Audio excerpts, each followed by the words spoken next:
За Travel podcast-ийн маань ээлж дугаар сонсогч танд хүрэхэд бэлэн боллоо.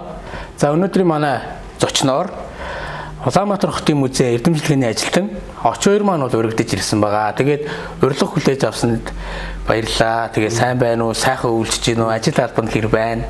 Сайн байна. Та бүхэн бүгдээрээ сайхан уу? Тий. Тэгээд бид нар яг нэг коронавитой гээд музейн үйл ажиллагаа бол явахгүй байгаа, олон нийтэд үйлчлэхгүй байгаа ч гэсэн бид нар дотор бол ажиллаж байна. За мэдээж одоо хоёулаа одоо анхныхаа асуултыг бол мэдээж Улаанбаатар хотын музей дотроос эхэлж байгаа. Ийм учраас одоо энэхүү музейнийхаа тухай товч тайлбар ч юм уу те өргөхөө. За манай музей 1956 онд анх Улаанбаатар хотын түүх үзэсгэлэн гэдэг нэртэйгээр байгуулагдсан. Тэгээ 1960 онд Улаанбаатар хотын түүх шинжилгээ байгуулалтын одоо яг музей гэдэг юм статустай болж явсан байдаг. За ингээд 2011 онд бол Улаанбаатар хотын музей гэдэг нэртэй болсон. За ингээд манай одоо музей бол ер нь Улаанбаатар хотын яг түүхэн хөгжлийг яг энэ үзмрээр дамжуулж олон нийтэд хүргэдэг одоо ийм байгууллага гэж одоо хэлж болно. Гэхдээ тэр нь бол зөвхөн нэг хэсэг нь. Өөрөөр яг энэ үзүүлгийн танхимаараа дамжуулаад олон нийтэд өөрөх юм бол яг хотын түүхийг ингэж хүргэж байгаа нь бол үйл ажиллагааны зөвхөн нэг хэсэг гэж одоо хэлж болно. Одоо цаана одоо эрдэм шинжилгээ гэдэг ч юм уу те эсвэл бүртгэл мэдээлэл, сан хөмрөг, боловсрал гэдэг ч юм уу те олон чиглэлүүдээс яг музейн институт гэдэг утгаараа тэр бүхэн юунууд нь чиглэлүүд нь бол байдаг гэсэн.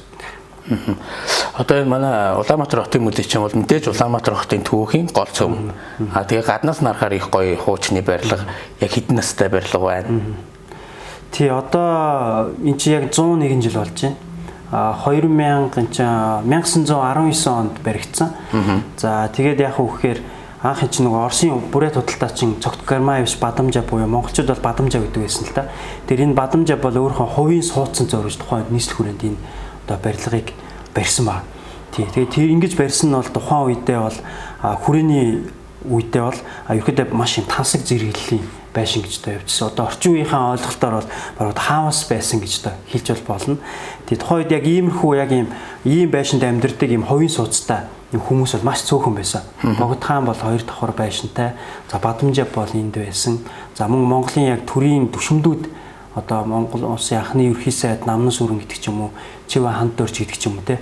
Тиймэрхүү цөөхөн л ийм хүмүүс бол яг иймэрхүү байшинд амьдарч байсан гэсэн. Одоо энэ хотын маань нэр Улаанбаатараас нэртэй. Энэ юу нь яаж яваад ийм нэр авчихв гэдэг. Тий Улаанбаатар гэдэг нэрийг бол 1924 онд одоо анх одоо нэрлсэн байгаа.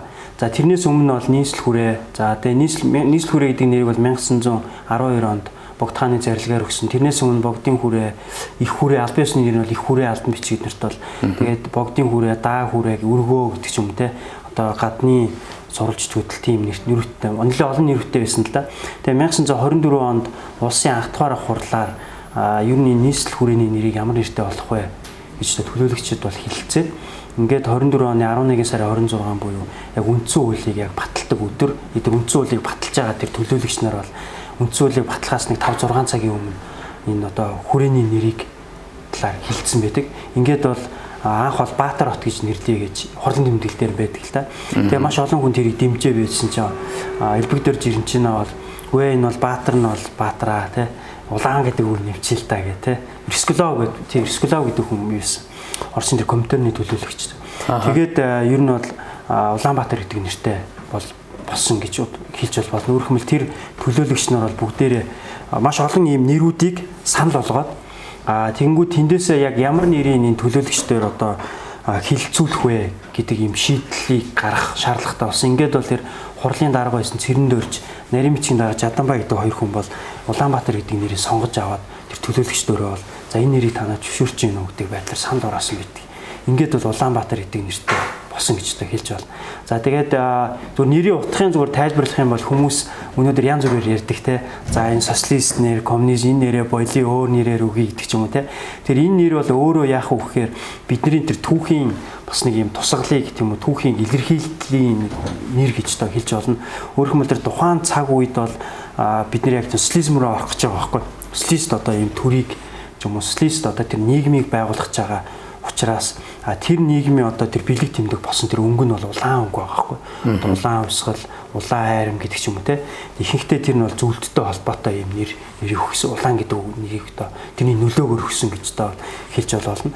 Баатар гэдэг нэр нь бол яг үхээр цэвэр манай Улаанбаатар хотынх нь өөрхөн тэр түүхийнхэн тэр ой санамжаас гаргаж ирсэн нэр. Өөрхөн бол 1911 оны хувьсгалын төв, 21 оны тэр хувьсгалын төв те. Ингээд эн чинь Баатар хот гэдгээр нь бол энийг Баатар шүү гэж байгаа байхгүй тий. Тэгээд гинж бас Баатар гэж нэрлэж байгаа бас гоё нэр. Тэгээд яг өнөөдөр яг энийг өөрчлөе гэдэг дээр бол би нэг тийм яг эсрэг байдаг. Яг энэ ч өөрхөн бол яг тухайн дээр түүхээ эн чинь шингээж үлдсэн нэр байгаа байхгүй. Тэгэхээр тэднийг бид нэр өнөөдөр хадгалж үлтгэл хэрэгтэй гэж. Шинжлээд байх юм бол ингээд яг энэ нэрнээс чинь бас яг тэр социалист өнөөдөр Улаанбаатар хот чинь яг энэ орчин үеийн хот болсон социализмтэй холбоотой шүү дээ. Тэгэхээр яг энэ Улаанбаатар гэдэг чинь өөрөө тэрийг бас илэрхийлж байгаа юм л да. За манай хот нэр маань ийм өчтэй байна шүү дээ, тий. Маш гоё мэдээлэлтэй. Би бас нөгөө хот маань яагаад ингэж нэрлсэн ер нь ойлголт муутай явсан байна, тий. За тэгээ хоёулаа мэдээж одоо Улаанбаатар хотын талаар ярина. За дээрэс нь одоо хөшөө дурсгал төвөгс оюул маш олон юм ярина гэвэл мэдээж хоёулаа бол маш олон өдөр суух ажил болох бах тийм үү. Тэгэхээр хоёулаа бол мэдээж амжихгүй.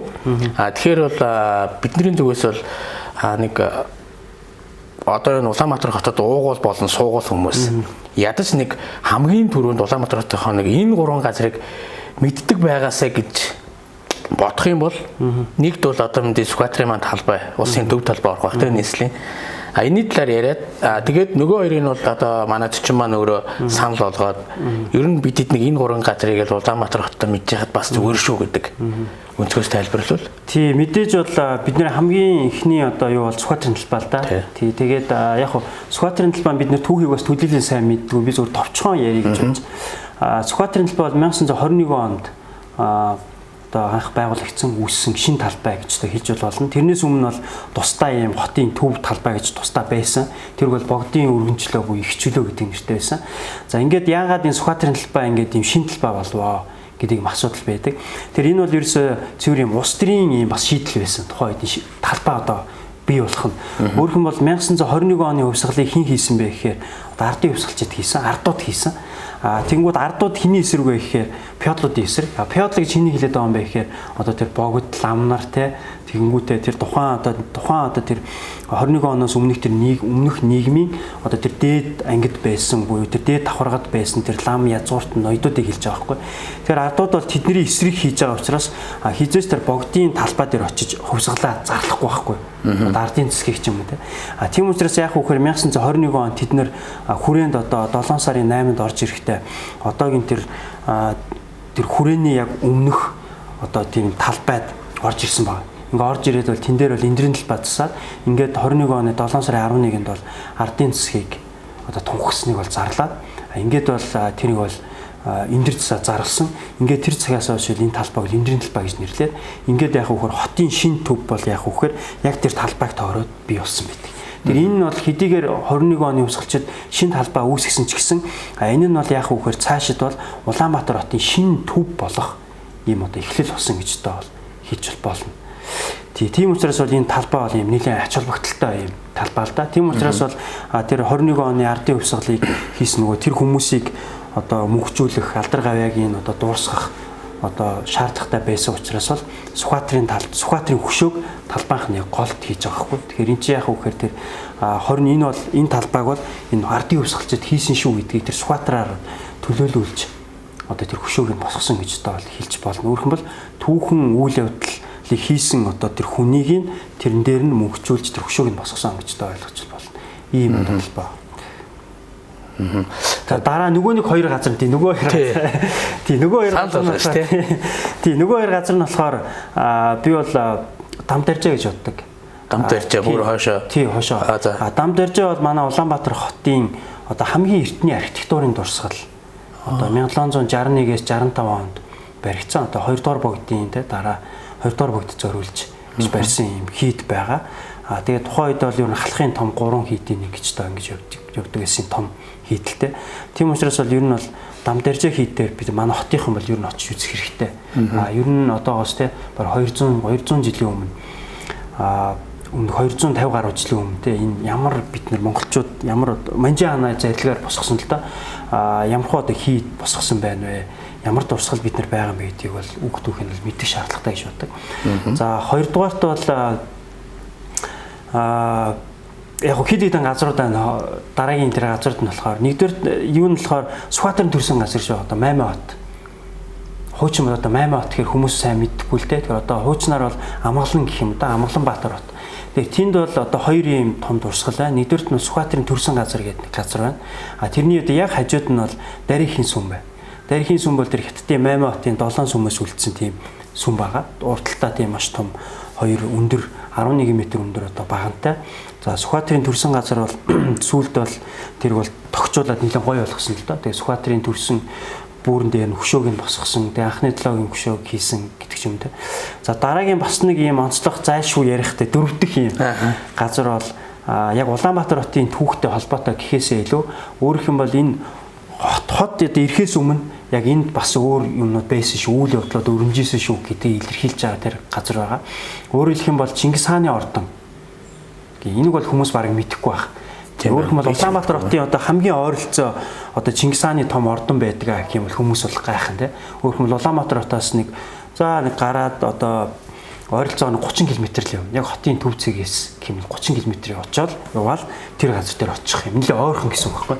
Тэгээ тэр бол одоогийн энэ биокомбинат яг Шуун фабрик хоёр яг дунд байдаг. Тэгээ тэрг бол туулын хард түүний ордны одоо түүр гэж та нэрлэдэг. Тэгээ нуус товчон дээр маш тодорхой одоо бичсэн байдаг. Тэгээ тэр бол анх тэр Тойрол хааны буюу Иван хаан Тойролын ордны түүр байсан байна. Тэгээ дараа нь болохоор Тойролын нас орчны дараа Чингис хаан дөрвөн ордныхоо одоо нэг ингэж болгосон нэг хатан нь тэнд одоо байсан гэж одоо гэж ярьдаг юм одоо ордон байгаа. Ордны төвөр байгаа.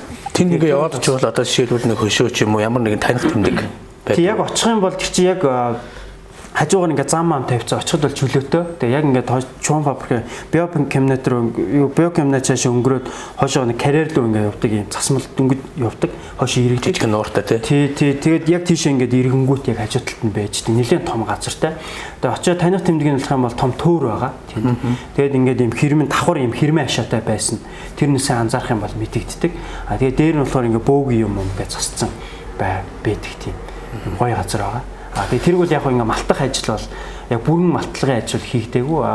Хамгийн сүүлд 2006 онд Мөсийн тэр Наваан археологч гэдэг тэр багш бол малтсан юм билээ. Яагаад ингээ баг хотын маань баг төвч ах юм байна штэ.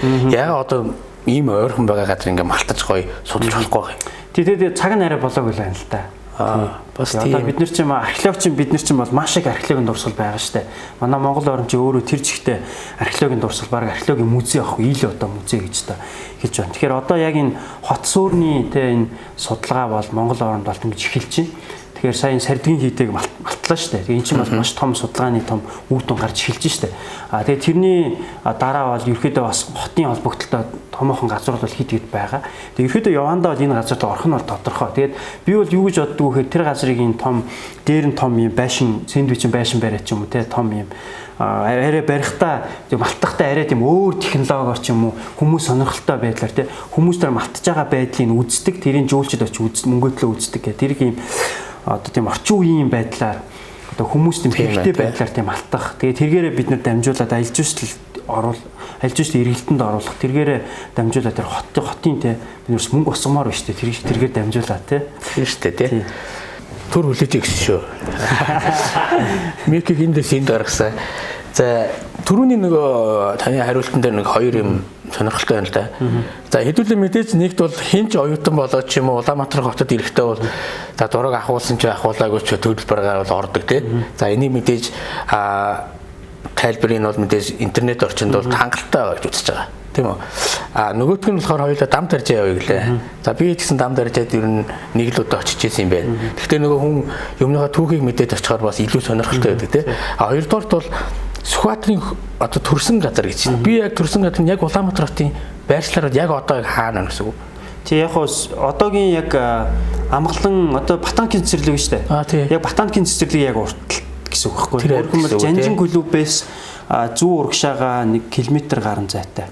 Тэгээ хүмүүсэд юу гэж боддог вэ гэхээр Сүхбаатар хаана төрсөн бэ гэдэг асуултанд маш олон хүн ундаг байхгүй, бүдэрдэг байхгүй. Юу гэхээр Сүхбаатар аймаг төрсөн гэж хийхтэй хариулдаг. Гэхдээ яг Сүхбаатар бол яг Улаанбаатар хотод төрсөн. Тухайн үед бол тэр Маймаа хотод гээ хятад тэр хороол байсан. Тэр хятад хороолд нь бол Зүүн Монгол, Баруун Монгол гээ хоёр том хороол байсан. Тэрний тэр Зүүн Монгол хороолд нь Сүхбаатар төрсөн байдаг. Тэгээ сая одоо энэ танилцуулсан энэ газрууд одоо Сүхбаатарын талбаас бусад газрууд нь бол хэрэг хүмүүс анзаарч байгаа бол дандаа ийм хотын төвөөс гадагшаага юм газрууд байгаа.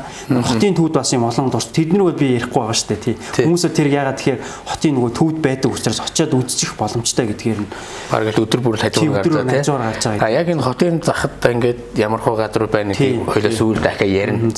Тий. За тэгээд одоо бурууч зөвч би бас нэг сонсч ирсэн. Бас нэг өөрийнхөө юунаас тайлбарлаад өгч би бас буруу ойлголттой гэж магадгүй. Яг одоо сүүлийн засгийн газрын урд талд нэг гоё шин юу одоо баган магантай Чингис хааны өшөө өндөр байрсан тий. Энэ маань ингээд Монголын нууцчаатай холбоотой гэж би ойлгоод байгаа байхгүй. Тэнгүүд уртлын шатн нь болохоор би нэг хүнээс сонсч ирсэн шүү. Бурууч магадгүй. Уртлын шатн нь болохоор монголчууд одоо жинхэнэ эзэлжсэн ч юм уу хөлдөөс хөрүүлжсэн улсаа яг тэр шатныгаа тоогоор хийсэн. Тэгээ баган нь болохоор 37 алтан уургийн хаадын юугээр ч юм уу тэгж би сонсч ирсэн. Энэ яг үнэн байдгүй. Тэг яг тийм бэлэгдлүүд бол байгаа. Одоо ингээд ямар нэгэн тийм архитектурын ч юм уу юм шийдлийг гаргахтаа хүмүүс бол тэр одоо болдгоо хийсэн шүү дээ.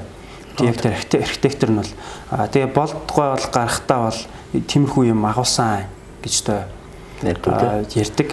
Тэгээ яг үгээр хэлбэр хийсэн тийм шүү дээ. Тэгэхээр тэр чинь ямар нэгэн тийм бэлэгдэл агуулж ийж өөрхөн бол яг ийм юм аа гэдэг. Тэр шат нь бол 64 гэдэг баха би яг тий.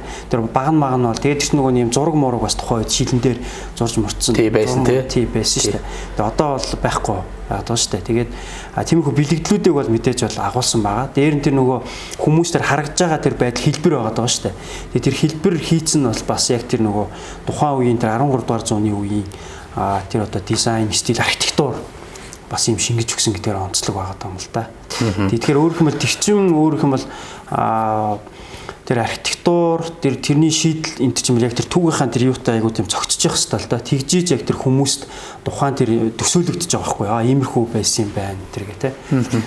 Тэгээ би бол яг нөгөө хувь хүнийхээ ингээд зүгээр сонирхлоор бол тэрийг тэгж бодохоор ай гой санагдаад байгаа байхгүй. Хэрвээ хүмүүс яг тэрнийх нь түүхийг мэдээд яг ностчтой холбоотой юм уу яг тэр чигтэй яг ностчны ингээд зохиомжоор хийгдсэн юм уу тэрийг ингээд мэддэг болчих юм бол дараа нь тэнд ингээд зураг авах юм очиж харахтаа энэ юм ингээд маш сонирхолтой баг тий. За одоо жишээлбэл манай Улаанбаатар хот маань 28 удаа нүүсэн байдаг тий. Одоо энэ өнөөгийн байршлаа яг хизээ олсон энэ олон нүүж явахта ер нь тэгээд ингээд цаашдаа ч юм уу одоо яг оч хоёр яг ямар судалгаа шинжилгээнд дээр Улаанбаатар хотод суйрлаад хийж байна.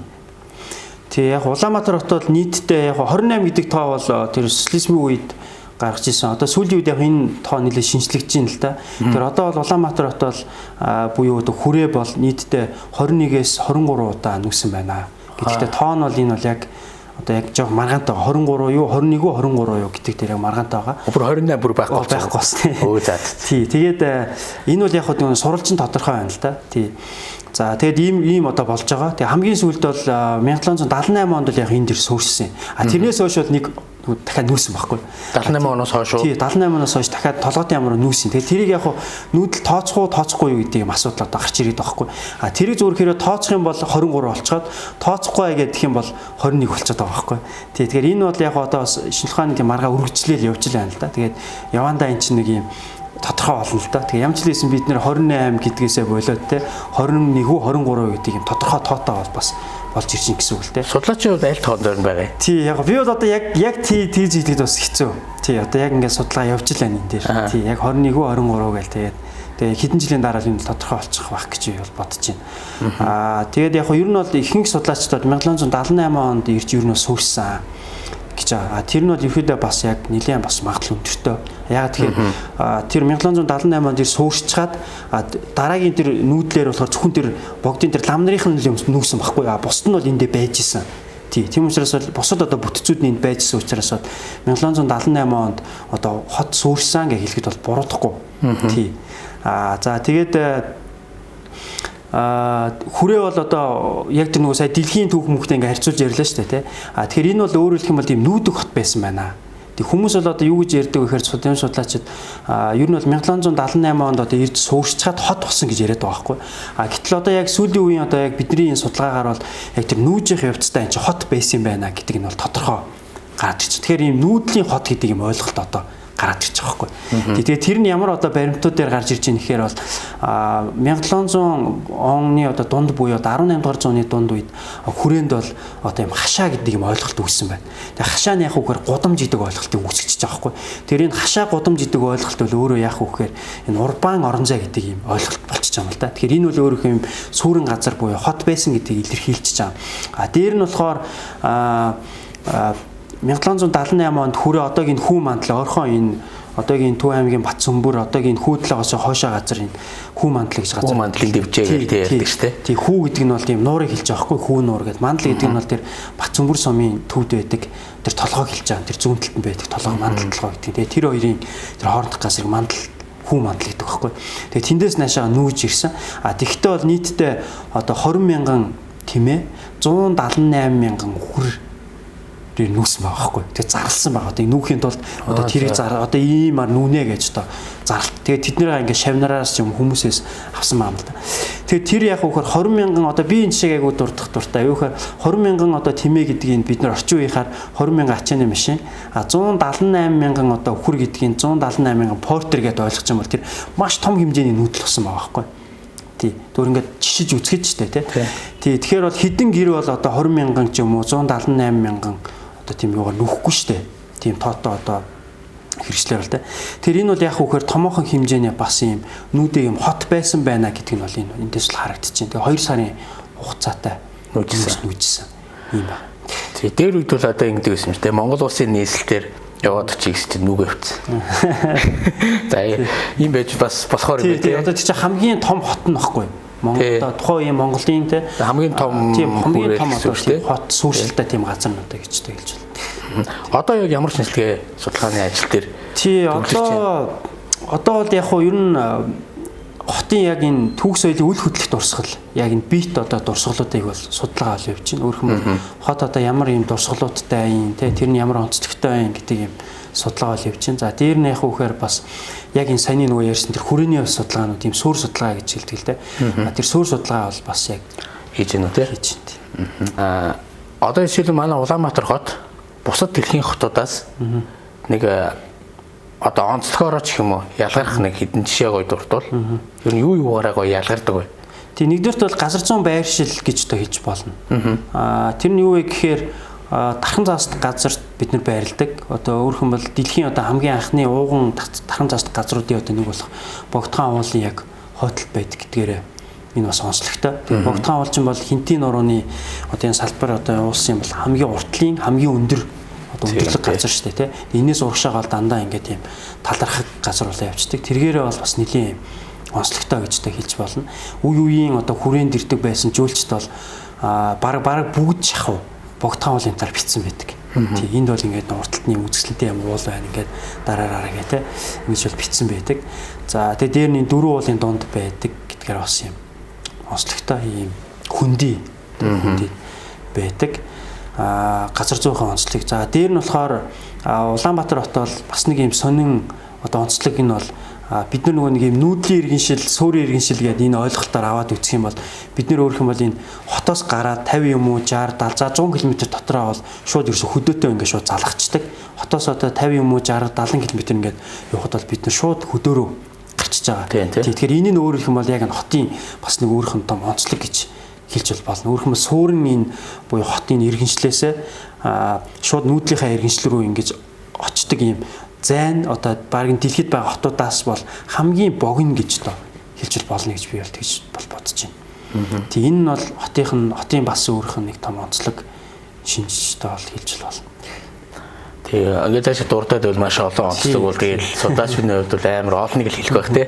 Банисын хувьд бол одоо наадвар ч бас их олон болоод байгаа байхгүй. Сонирхолтой байна л да.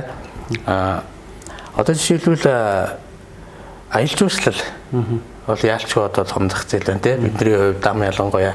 Тэнгүүд одоо аялал жуулчлалт ингээд шинээр хөтж хийж эхэлж байгаа ч юм уу манай хуучин хөтчүүд яг аялал жуулчлалын салбар дээр тэргүүг нэнд ажилладаг хөтөж тайлбарлагч нар маань ингээм Улаанбаатар хотоо ингээд гадаадны жуулчдад танилцуулъя гэхэд судлаач хүний зүгээс ер нь ингэсийгээ танилцуулах ёстой шүү ч гэдэг юм уу?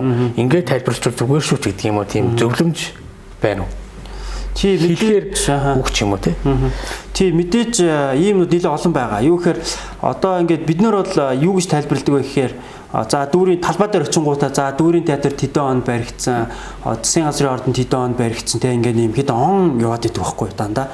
Гэтэл өөрөөх юм бол энэний нөгөө нэг цааталт нь өөрөөх юм бол бид нар яг нөгөө нэг жинхэнэ тэр юмныхаа тэр амин сүнсийн ч юм уу те тайлбарлаж чадахгүй, ойлгуулж чадахгүй байна.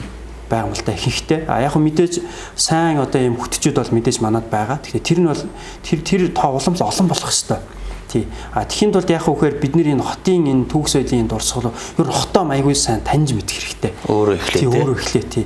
Яагаад одоо дүүрийн театрыг, драмын театрыг тэднэр барьсан? Яагаад баахантай энэ одоо архитектурын хувьд ямар одоо урсгал чиглэлд нь ордын гэдэг ч юм тий. Тэгэнгүүт энд нь баримт энд нь юу шингэсэн тий. Яагаад энэ одоо Улаанбаатар хотод бид нар үн цэнтэй юм гэдэг ч юм уу тий. Тэгээ энэ талбай дээр яг юу болж исэн? Ямар одоо үед энэ баригдсан? Өөрөөх нь бол одоо бид нар ямар барилгууд барьж, стилтэй барилгууд бариад байгаа гэдэг ч юм. Тэгээ энэ хотынхаа маш энэ орон зайнуудыг маш сайн мэдчих хэрэгтэй. Одоо хүн зориулсан хот гэж юу юм те энэ сүүлийн үед одоо жишээлх юм бол дүүрийн театрын хажууд тэр Central Tower-ыг барьчингууд энэ загварынхаа хувьд өөрөөр нь ансамблийнхаа хувьд болж байгаа мó болохгүй байгаа мó те тэр болгоныг ингэж бид нэр мэдчихэж бас ярих шаардлагатай. Тэгвэл одоо хүмүүсийг жуулчдыг илүү сайн татах байхгүй. Энэ хот чинь ийм хот юм байна штэ те гэдэг ч юм уу те. Дээр нь болохоор яхаа вөхөр одоо энэ жуулчны одоо төвүүд байдэн шүү дээ. Жуулчны төвүүдээс гадна сургалтын төвүүд байдэн шүү дээ, тий. Тэр төвүүдтэй болохоор ер нь бол юм хотын энэ тайлбаруудыг маш сайн өгч явах хэрэгтэй. Тэгэхгүй болохоор яг үгээр бид нөгөө тайлбарлаж мэдхгүйгээсээ шалтгаалаад Улаанбаатар хотод байгаа одоо энэ жуулчд аялал бол ерөөдөө нэг за дээд л 1 хоног л байна шүү дээ, тий. Яг одоо өөрхөн бол хотын Улаанбаатар хот бол хизээч жуулчдын хувьд бол ирж байгаа жуулчдын хувьд бол яг зорилтод одоо тэр нөгөө яг хүсэж ирж байгаа тэр газар нь биш байгаа байхгүй.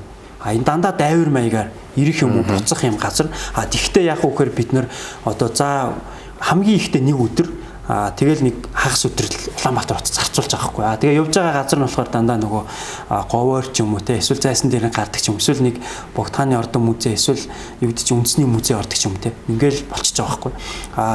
Тэгээ өөрөөх нь тэр нь юунда байгаад байгаа юм гэхээр тэр нөгөө санал болгож байгаа юмдаа байгаа тоххой. Тийм бид нар яг ингээ эренгүүт та ингээд хотод ингээ байна. Нэг өдөр юм өсөл байна. Тэнгүүд та бол яг үхээр зайсан дээр нэг гарна. Юун дээр орно гэдээ маршруттай нөгөө хитгэн нөгөө нэг юм хонхны хоёрын маршрут. Тийм хитгэл одоо нэг цайны те ингээд байнга л нөгөө нэг тийм маршрутыг хийчихэд байгаа байхгүй. Тэр энэ хандлага юм уу? Энийг бид нэр ингээд энийг бид нар жоохон өөрчлөх хэрэгтэй. Тэгээ хотоос гадагшаага ч юм уу тэр Тойрол хааны ордон дээр очих хэрэгтэй те. Тэхийн тулд бид нэр илүү сайн энийг сайн таньж мэдэх хэрэгтэй байхгүй. Бид нэр хотоо сайн таньж мэдээгүй учраас бид нар жуулчдад тэрийг санал болгож чадахгүй байгаа байхгүй. Тэгээ яг ингээд цаашаа ингээд яг тулгамж байгаа асуудлыг ярих юм бол аюу их амар их байна тий. Одоо ингээд яагаад ийм нөгөө бодлого ч юм уу бодлого руу орж болж байна. Тэгээ бид нар нөгөө аль жуулчлал гэдэг нөгөө аль жуулчлалыг хотын аяллыг хөгжүүлнэ гэж ярьж байгаа мөртлөө нөгөө хотынхон дурсгалыг буулгаад байгаа байхгүй. Өөрөөр хэлбэл яг энэ хоёр яг эсрэг байгаад байгаа байхгүй. Тэгэхээр нөгөө хот гэдэг чинь өөрөө бол нөгөө энэ хүн төрөлхтний энэ хүний байгуулсан те хамгийн том энэ соёлын орон зай. Тэгэхээр эндээ жуулч санал болгож байгаа юм дандаа л нөгөө хүний соёл хүний хийсэн бүтээсэн юмнуудыг санал болгож байгаа байхгүй. Дандаа тэр нөгөө соёлын аялалд ороод байгаа байхгүй. Тэгэхээр тэрийг бид нар тэр нөгөө ой санамж болсон тэр нөгөө үнд зүйл болсон тэр амин сүнс болсон тэр зүйлүүдээ бид нар чинь жил ирэх тусмал тэр нь буураад байдаг. Тэгсэн гэрнэл хотынхаа аяллыг хөгжүүлмээр байна гэж жил болгон тэр ярианууд нь ихсээд байдаг те. Гэтэл энэ хоёрын хооронд чинь маш том зайтай байхгүй тэр бодит байдлаа ойлгох те. Тэг би бол яг ингэж иймэрхүү байдлаар боддгийг ерөөхдөө аяллыг тий. Тэгээ цаашд хөгжүүлэхийн тулд бид нар хандлага арай жоо өөр байх хэрэгтэй. За манай Улаанбаатар хотыг одоо бүтээгдэхүүн гэж үзвэл энийг одоо буцаагаад аялалчдын салбар руугаа яаж холбож болохоор байна. Тэгэхээр Улаанбаатар хотыг яг энэ аялал жуулчлалын бүтээгдэхүүн юм уу гэж харах юм бол энэ бол ихэнхдээ нөгөө тэр түүхээсээ л тэр харагдана л та. Бид нарт яг юу байгаа юм бэ гэдэг ч юм те. Тэгэхээр яг юу байгаа юм бэ гэхээр яг энэ түүхэн талаасаа энийг хариулах юм бол бид нар бол өнөөдөр яг юм 3 хотод амьдарч байгаа байхгүй. Нэг нь болохоор яг үхээр 1921 оноос өмнө байгуулсан. Одоо бидний те 5 6 дахь үеийн тэрнээс өмнөх үеийн хүмүүс байгуулсан тэр Богдын хүрээгээ тийм шашин төвт хот байгаа байхгүй. Шашны одоо тийм хот. Дараа нь болохоор 1921-ээс 90 онд одоо байгуулсан юм социалист Улаанбаатар хот гэдэг энэ монголчууд юм орчин үеийн хот. Тий. За дараа нь болохоор 1990 оноос хойш одоо бидний байгуулж байгаа энэ одоо капиталист Улаанбаатар хот миний одоо жоо яжилт хэлдгээр бол энэ шилэн Улаанбаатар хот байдаг байхгүй. Тэгээ бид бол яг ийм 3 хотод амьдарч байгаа. Өөрөөр хэлбэл ийм хот дотор дахиад ийм хуучин хот байна гэсэн үг. За тэнгуүтэр шашин төвт буюу өөрөөр хэлбэл тэр богдын хүрээ гэдэгтэй энэ хотоос бид нэг юуг үзүүлэх юм бэ? Юу санал эндээс юу үлдсэн юм бэ гэхээр өнөөдөр 25 дурсгал үлдсэн. Тэр хотыг бол ерөөхдөө бид нэр ингээд тэр жигт нь бараг буулгацсан байхгүй. Тэгээд өнөөдөр 7 сүм үлдсэн байна. Тэндээс 7 сүм 15 одоо барилга 3 одоо хөшөө үлдсэн байна л та.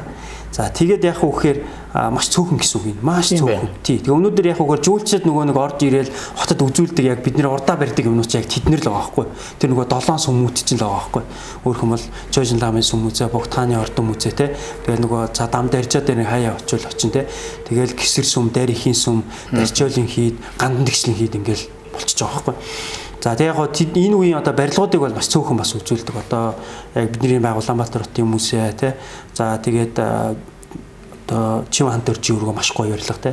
Тэгэл Гойжингийн өндөр гэдэг ч юм тий. Ингээл за Занозрын музейн барилга. За ингээд цаашаа явчих. За тэгээ социалист Улаанбаатар гэхээр одоо ерөөдөө яг хотын өөрхөн бол гадны одоо жуулчид бол бидний юу гэж харддаг вэ гэхээр одоо энэ бол ингээд зөв толгойд улсын тий ийм нөлөөнд байсан тий ийм баг дагуулж ах уу ийм одоо юм улс байсан. За тийм учраас энэ бол юм социализмын одоо юмнууд маш их байдаг. Тийм учраас энэ бол юм социалист хот гэдгээр их ихтэй хардаг байхгүй. Гэтэл өнөөдөр манай Улаанбаатар хот чи яах вэ гэхээр 90 оноос сүүлийн 30 жил маш их шинжлэгдээд ерөөдөө тэр социализмынхаа юмнуудыг дахиад буулгаад ерөөдөө юм шилэн тийм Улаанбаатар хотыг байгуулж байгаа байхгүй. Тэр ийм өөрхөн юм хосолмол одоо юу социалист гэж хэлэхэд бас хэцүү. Тэгсэн хэрнээ бид нар юм социалист түүх бол бидэнд бол байгаа. Тэгсэн хэрнээ бас ийм орчин үеийн тэр шилэн бас юм барилгууд байгаад байдаг. Гэхдээ хамгийн гол онцлог нь юу вэ гэхээр зүйл нь юу вэ гэхээр хизээс жуулчид бол одоо ийм орчин үеийн шилэн хотыг үүсгэж хизээс ирэхгүй. Дам ялангуяа Монгол. Тийм, ялангуяа Монголд тий. Яг үгээр бидний тэр өөрөх юм бол тэр одоо буулгаад дээр шилэнг барьж байгаа тэр буулгаж байгаа тэр зүйлийг үүсгэж ирэх гээд байгаа байхгүй. Уг нь бол буулгах гэж байгаа. Тий, эсвэл буулгах гэж байгаа ч юм уу те.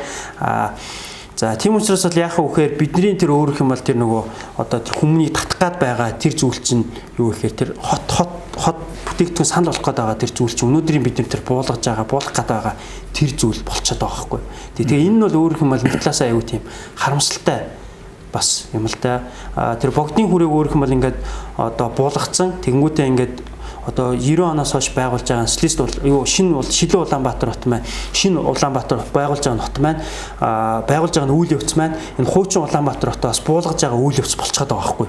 Тэгээ энэ нь өөрөлдөх юм бол энэ бидний аялал жуулчлалыг хөгжүүлэх гэж байгаа энэ юу нэлээд тийм одоо тийм харамсалтай бас саад болж байгаа ч юм уу те ийм байгаад байгаа юм л да. Өөрөөр хэлбэл бид нэр дахиад жуулчлалыг татахын тулд дахиад ийм шинээр дахиад юм байгуулах шаардлагатай болж байгаа байхгүй. Тэр байгаа зүйлээрээ биш гэсэн үг байхгүй. Байгаа зүйл улам удаан байж ирсэн бүр гоё түүх байна тийм тийм үнцэнтэй болж шинээр байгуулахаар ч бас сонирхолтой. Тийм одоо бид нар энэ Европод очих юм бол Европын тэр аялал жуулчлалын гол тэр юм чинь бол цөм нь юун дээр байна гэхээр дандаа тэр хүний байгуулсан тэр соёлын аялал жуулчлал байгаад байгаа байхгүй. Өөрөөр хэлбэл дандаа тэр хотууд байгаад байна шүү дээ. Тийм хотын өөрөөр хэлбэл тэр байшин барилга, архитектур, тэр орон зай.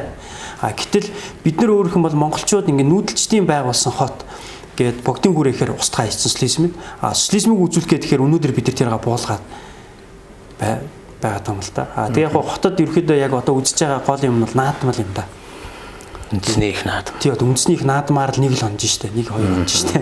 Тий тэгээ өөр одоо тий тэгээ яг үхээр энийг бол илүү сайн яг бид нар илүү сайн нөгөө нэг юм одоо нэг үзүүлэх юмнууд илүү сайн хөтчтээр одоо тий одоо ингэ сайн тайлбарлаж яаж ич одоо бий болгоно гэсэн үг байхгүй. Илүү тийм өөр биднээс дахиад юм юмнууд нэлээ их юм шаардж ийж энэ одоо хотын бол аялал жуулчлалыг хөгжүүлэх юм боломжтой гэж та харж. Одоо бол яг зөвхөн нийн ногоо ингээд хэлэхэд бол хотын аялал жуулчлалыг бид нэр жил болгон одоо хөгжүүлнэ гэж ярьж байгаа боловч яг бодит байдлаар хийж байгаа юм бол байхгүй байхгүй. Хэдий ивентүүд л байна штэ. Ивентүүд ч бас нэг сайн явж өгөхгүй штэ бас тийм учраас яг нөгөө нэг юм хотынхаа тэр нөгөө ой санамж гэсэн юмнууд хадгалж хамгаалах тэр юмнууд айгуу сайн хийж бол тэрнийгаа нөгөө илүү аялал жуулчлал тал руугаа ойртуулж ийж юм одоо хөгжүүлж чадна. Түүнээс тэгвэл нөгөө талд яг үхээр энэ бол бүр байхгүй гэсэн үг бол бас биш. Тэгвэл бид нар огт ингээд үзүүлэх юмгүй те болчихж байгаа юм хот бол биш байхгүй. Энд чинь өөрөө маш сонирхолтой юм. Тэр хүрээний үеийн тийм 25 дурсгалууд нь байна. Социализм үеийн одоо юм неоклассицизм үеийн те модерны үеийн гэдэг ч юм уу те модернизмын үеийн ч юм уу те ийм барилгууд нь байна. Тэр орон зайнууд нь байна. Тэгээ өөр бас юм сонирхолтой хийхээр бас юмнууд байна шүү дээ. Тэгээ нөгөө тэрийг нөгөө юм нүүдэлчин гэдэг юмтайгаа холих юм бол бүр бас юм гоё юмнуудыг бас сэтгэхэд юм хийх боломжууд бол нэлээд л байна гэсэн үг тийм.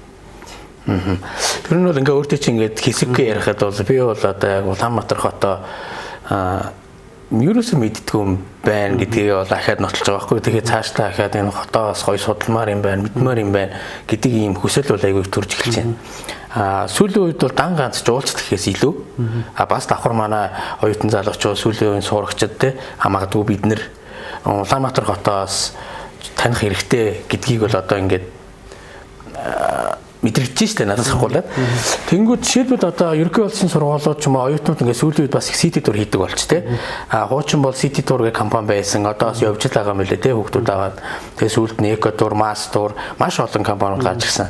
За хэрвээ манай зочин танд ингээ өөр чинь нэг ерөнхий сургуулийн нэг ангийг зүгээр өгье. Нэг өдөр ингээ хотоор авч яваад маш гоё Улаанбаатар хотыг нэг танилцуулаач гэдэг нэг л өдөр өгөх юм бол таны маршрут ер нь ямар байх вэ? Тий. Ер нь бол манай одоо музей гэж би сүүлийн одоо 10 гаруй жил 2008 оноос хойш музейд орсноос хойш хотын аялал хийж байгаа байхгүй. Тэгэхээр тэр нь бол маш их цөөхөн жилд одоо хийж байгаа. Яг тэр манай байгуул өөрөө нөгөө яг аялал жуулчлалын яг энийг яг хийнэ гэсэн тийм юм биш байхгүй шүү дээ. Бид нэр зүгээр яг ингээд сонирхлынхаа дагуу ингэж хийдэг. Тэгээ яг энийг хийх юм бол яг сүүлийн тэр нөгөө 12 жилийн одоо ингээд туршлагаасаа үзэх юм бол хотод бол бидний өөрийн гэсэн юм хэд хэдэн маршруттай болцоо одоо брэнд гэх юм уу да маягийн те. Хэрвээ тэгэх юм бол би бол ер нь бүх аяллуудаа баг персонал бас эхэлдэг.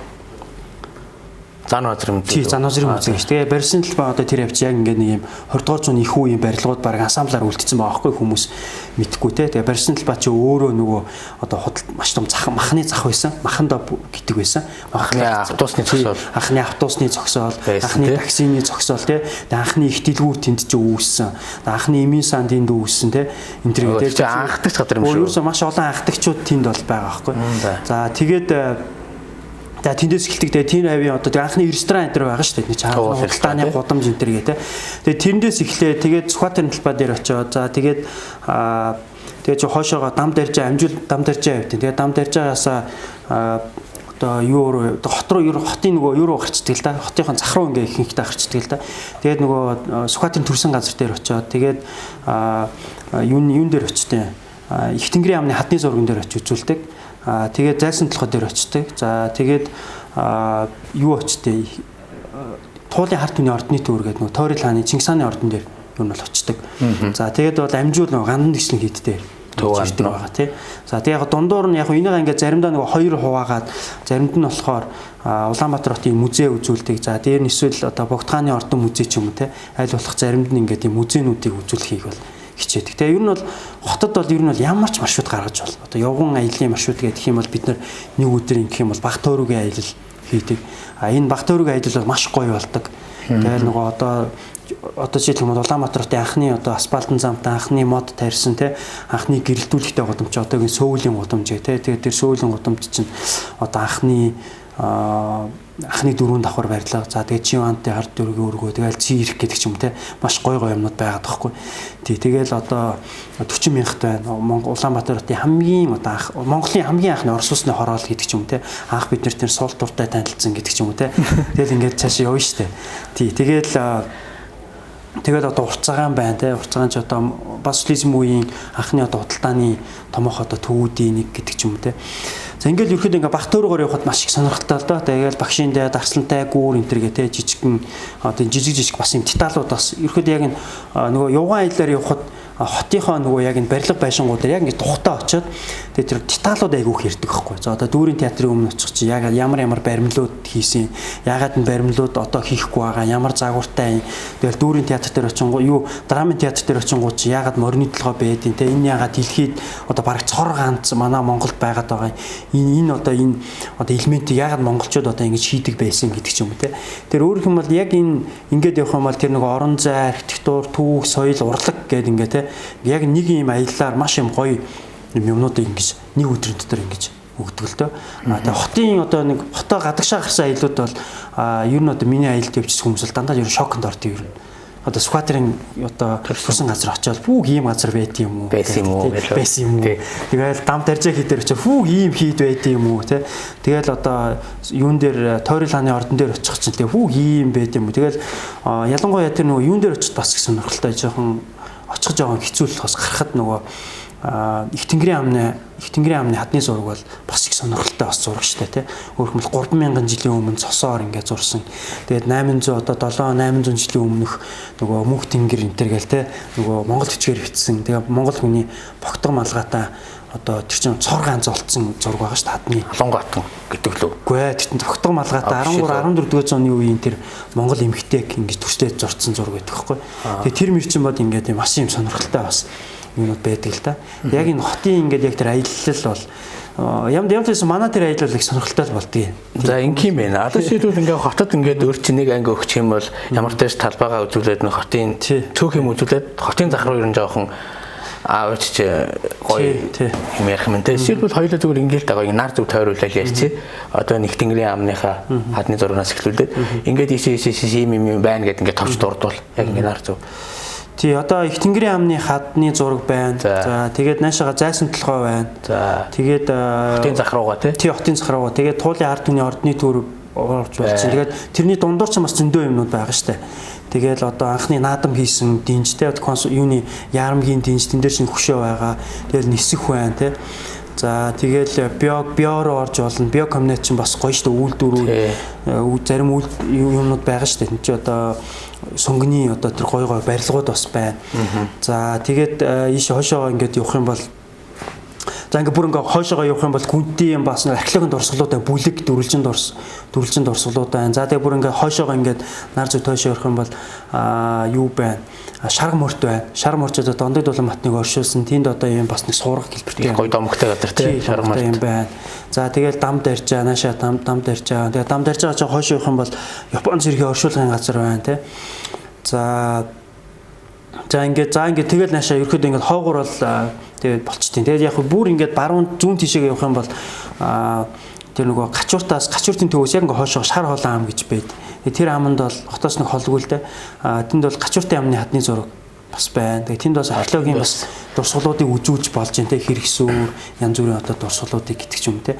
Тэгээд гэх мэт ерөөдөө ингээд яг Улаанбаатар хотыг тойрсон зөвхөн ингээд юм аяллуудыг ирэхэд бас их сонирхолтой. Одоо хот тойрсон нийтдээ 1000 гаруй дурсгал биш те археологийн.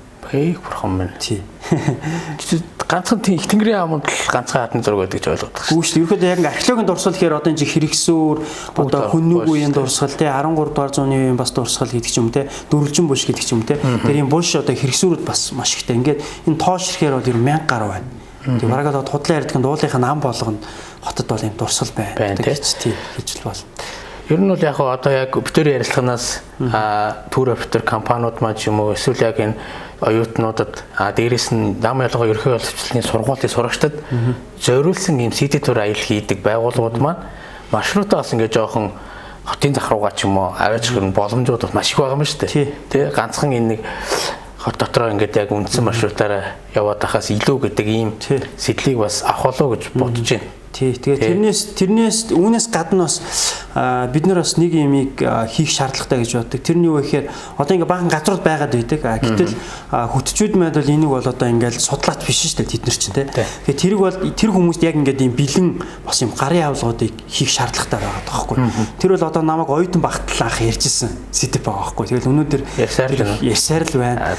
Бид нар бол яг ингээ баг сахан юмнууд хийж байна. Тэгээд энийг бол илүү уламд ингээд цааш нь ингэж юу яах хэрэгтэй. Ер нь бол жуулчдад зориулсан тийм гарын авлагуудыг, хүтжүүдэд зориулсан тийм гарын авлагуудыг бид нэр хийх шаардлагатай.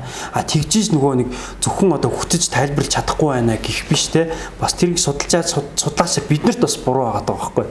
Тий. Тэгэхээр тэднийг бол илүү сайжруулах юм шаардлага бол байна. Тэгээ энийг бол цаашд бол ер нь бол хүмүүст бол хамтарч ажиллаа хийн гэж бол бодож байгаа. Ер нь хийж яваа байх те. Хийж байгаа. Сүүлд нөгөө Цэрэн чулуунгаа нэг Улаанбаатар хотоо 20 аял гэдэг 2-3 цоврал ном байдаг те. Тэн дээр бол очиж редакцаар би редактор ажилласан байдаг. Сүүлд тэр нэг юм улаан алга гавцтай нэг бас нэг Улаанбаатар хотын Улаанбаатар төгсөл үйл хөдлөлтөс танилцуулах гэдэг ном. Тийм ном байдаг те. Жишээлбэл энэ номыг жишээлбэл ингээ олж аваад гоё уншиг бол одоо хаанаас авах вэ? Тийм манай музейгээс авч болно. Дээр нь болохоор бид музейд зарагддаг юм. Тийм. Дээр нь болохоор бид нар юу байсан баа? Хотод байгаа нийтдээ нэг энэ баг ихэнх дурсгалуудыг ийм сайт зүгээр түүхийн ингээ байршуулсан байгаа. Ямар сайт? Тий одоо UB Heritage цэг юм байна гэдэг. Тэгээ одоо ороход бол ингээ чөлөөтэй. Манай энэ доор гарах бах те. Тий. Тэгээ яг хөө тэрэн дээр яадаг вэхээр хотод байгаа баг бүх одоо бидний яг дурсгал гэж үзсэн те бүх дурсгалуудыг оруулсан байгаа. Археологийн дурсгалыг хүртэл оруулсан хэд үечлэлээр нь гаргаад. Тэгээ тийш орох юм бол ингээ зураг хөрөхтэй GPS-тэй ямар үед хамаарагддгийг тэгээ товч түүхтэй гэж оруулсан ба. Тэгээ энийг бол ер нь бол бид нэр явандаа цааш аппликейшн болгоё. Тэгээд ерөөдөө бас дотор нь байгаа тэр түүхүүдийг жоохон тийм хүмүүс тийм уншууртай байдлаар, сонирхолтой байдлаар бас зураг хүрэг нэмий, баримтууд нэмий гэсэн байдлаар ерөөдөө энэ дээр энэ ажлуудад эхэлсэн байгаа. Эхний байдлаар ямар ч байсан тийм вебсайтыг бол бид нар бүр 2018 онд хийсэн байгаа. Тийм энэ чинь тийм Швейцарын хөгжлийн агентлаг энд бол нэлээд тийм том дэмжлэг үзүүлсэн. За маш гоё сайт байгаа юм шүү дээ тий. За тэр сайтууд манай энэ подкастын маань доогуур гарч байгаа тий. Гарч байгаа. За ингэж. За тэр сайт маань бол одоо манай одоо энэ подкастын доогуур гарч байгаа. Тэгээд манхан бас тэр энэ хайлтаар нь хараад бас гоё илүү судлах боломж нь мэдээлэл нь тэнд ингэ нэгдсэн байгаа юм шүү дээ тий. Илүү гоё боломжийг бас манай судлаачдын танаа баг хамтаа бол хийж байгаа юм байна гэж бол үзэж байна тий. Тэгээ ингээд ерөөхдөө ингээд одоо бид нэр вебсайт хийсэн тэрийг улам сайжруулна. Дараагаар аппликейшн руу орно. Тэгээд яг үгүй тэр гарын авлага гэдэг ч юм те. Ерөөхдөө одоо нөгөө залууч байсан дандаа захимаар те. Бид чинь юм болгоны юм захимжих онлайн те. Ийм нөгөө технологиг ашигласан байдлаар яаж одоо хүмүүст юм хүртээмжтэй байдлаар тэр хүрэх вэ гэдэг талаар бол ийм ажиллаад юу гэж бодож байна. Тэн дээр бол манай музей бол нэлээд тийм сүүлийн одоо ирэх ямлсан 5 жил бол нэлээд санаачлагтай ажиллахаар би тийм төлөвлөгөөнд энийг бол тусгацсан байгаа. Хот ч гэсэн энийг бол дэмжих талаар өөрийнхөө энэ сүүлийн одоо ирэх одоо энэ төлөвлөгөөнүүдэд бол тэрийг оруулсан байна лээ. Тий. Ер нь бол дэх үед гэж ярих юм одоо яг тэр нэг ид одоо тэр сүм хийд байсан үе те. Тэр үед би буруу уншиж буруу сонсоогүй бол 100 гаруй сүм байсан гэж сонссон. Одоо бол яг өөрөө ч ярьж байгаа нэг 7 8 гарын 10-аас цөөхөн болсон шүү дээ. Энийг одоо жишээлбэл одоо яагаад хит их юм цөөрчв? Ер нь одоо яг Улаанбаатар хотод яг ийм түүхэн дурсгалын чиглэлтэй барилга яг хэд байна? Тоо хэрвээ хэлвэл тий яг сүм хийд бол нийтдээ хотод бол нэг 100 гаруй байсан баг. Хуучин бол тий яг бүр ингээ нарийнтай байх юм бол 110 гаруй гэж үздэг. Тэгээд тэндээс л одоо яг 7 сүмэл үлдсэн. Тэгээд яг хөө тэрийг нөгөө 1937 оны тэр хилмигдүүлэлт дээр те ламнарыг хилэгдүүлснээс гадна ихэдээ бас тэр нөгөө сүм хийд тэрийг дамжсан тэр соёлыг бас хилмигдүүлсэн л те. За тэгээд дээр нь болохоор хотоо ингээ буулгаа тэр орон зай эднэр одоо байхгүй штэ. Тий. За одоо өнөөдрийн байдлаар бол яг тэр 25 дурсгал үлдсэн гэж хэлсэн те. Тэрнээс бол 7 сүмхэд 15 барилга, 3 нь одоо хөшөө байгаа. Яг социализмын үе гэх юм бол яг одоо бид нар яг соёлын үе гэж бүртгэснээр бол нэг 40 гаруй барилга байна. Тий. Цаашаад бол ер нь соёлын үед бүртгэх шаардлагатай гэдэг юм бол бас яг тэр хэмжээний бас барилгууд. Энэ тоо ингээл жил ирэх тусам ингээл нэмэгдээл яваад байна гэсэн үг. Энэ юутай холбоотой юм гэхээр бол ерөөдөө бас яг судалгаатай холбоотой. Бид нар яг ямар барилгуудыг ямар төвшөнд яаж хамгаалах вэ гэдэг гэдэг юм яг энэ судалгааны төвшөнд тиймэрхүү хийгдэж байгаа. Тэгээд ингээд одоо 21 онд том тооллого болно. Тэргээр бол нэлээд олон дурсгалууд бол бас яг социализм үеийн дурсгалууд бол тэр чигсаалтанд бол нэмэгдэж бол орж ирнэ. 21 онд чинь энэ жил. Ер нь хэдэн жил болоод тоолт юм? Ер нь бол яг 5 жил болоод нэг тоолт юм. Сайн хамгийн сүүлд чинь 2015 онд төгсөл өвөл хөдлөх дурсгалын усын хэмжээний анхны томоохон тооллого хийсэн. Одоо бол 21 онд яг тэр тооллогыг бол хийн. Тийм ээ тий. Тэгээд бол тооллоор ингээд жил болгон тэр тоо нэмэгдээл яваад байна гэсэн үг л дээ. Тий. Тэгээд бол яг үхээр одоо яг үхээр одоо нөгөө энэ барилгуудыг бид нэр бас төрөлжүүлж судлаа гэж бодоод байгаа байхгүй. Юу гэхээр одоо неоклассицизм үеийн одоо нэг юм одоо Улаанбаатарт нэг 10 гаруй барилга байна. Тэрийг ингээд нэг багцаар ингээд судлаа. Дараа нь одоо модернизм үеийн гэдэг ч юм уу те. Эсвэл одоо талбай тойрсон барилга гэдэг ч юм уу те.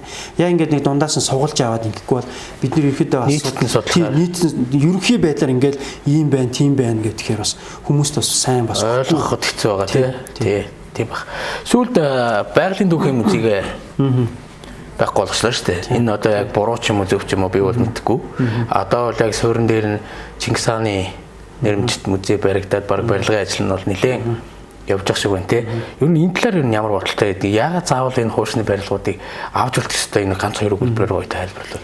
Тий, тэгэхээр ер нь өөрөөх юм бол энэ хотод байгаа энэ хуучны ч юм уу энэ хуучны энэ барилгуудыг те яагаад авч үлдэх юм шаардлагатай юм бэ гэхээр ерөөсө хамгийн одоо том шалтгаан бол ерөөсө ой санамж гэтгэлтэй. Энд чинь нэгдүгürt бол хотын түүх гэсэн үг. Хотынхаа түүхийнхаа бид нар ой санамжийг энэ яг эднэрээр дамжуулаад авч үлдчихин гэсэн үг байхгүй. А хүн бол ерөөдөө ингээл тодорхой наслаад явчих штэ. Тэнгүүд байшин барилгуудыг чинь ингээд сэргээн засварлаад ингээд засварлаад аваад үлдээд байдаг байхгүй. Тэгээ тэр чинь яг үхээр одоо тэр тухайн одоо 100 жилийн ч өмнө ч юм уу 50 жилийн өмнөх тухайн тэр ард түмний ч юм уу тухайн тэр нийгмийн ч юм уу тэр ой санамж тэр оюун ухааныг аваа үлдчихдэг байхгүй. Ийм технологи хэрэгжилж исэн юм байна. Ийм архитектур дэлгэрж исэн юм байна. Ийм материалаар байшин барьж исэн юм байна те. Ийм одоо ансамблтай байсан юм байна. Орон зайн ийм байсан юм байна гэд нэгдүгээр тэр маш том ой санамж болдог. Хоёрдугаар маш том содлогдхон болдог. Тэрийг харж байгаа хүмүүст ярих юм бол өөр ихгүй. Өнөөдөр нөгөө хар орны чинь нэг шиг шонч үлдээв штэ. Тэгэхээр бид нар яг хөөр хар ор энэ дор хот байгаа гэж ярих нэг өөр хотод Улаанбаатар хотод ирээд энэ барилгын хажууд очиод эн чинь нэг ийм байсан ийм материалтай яг эн чинь ингэж ийм үйл болж исэн гэдэг ярих хоёр шал өөр ихгүй. Тэгээ байштай ингээ харуулаад ингээд ярих. Энэ чинь том аялал жуулчлалын өвч гэсэн энэ өөрөө маш том юм бүтээгдэхүүн болчихж байгаа байхгүй тэрийг яадаг.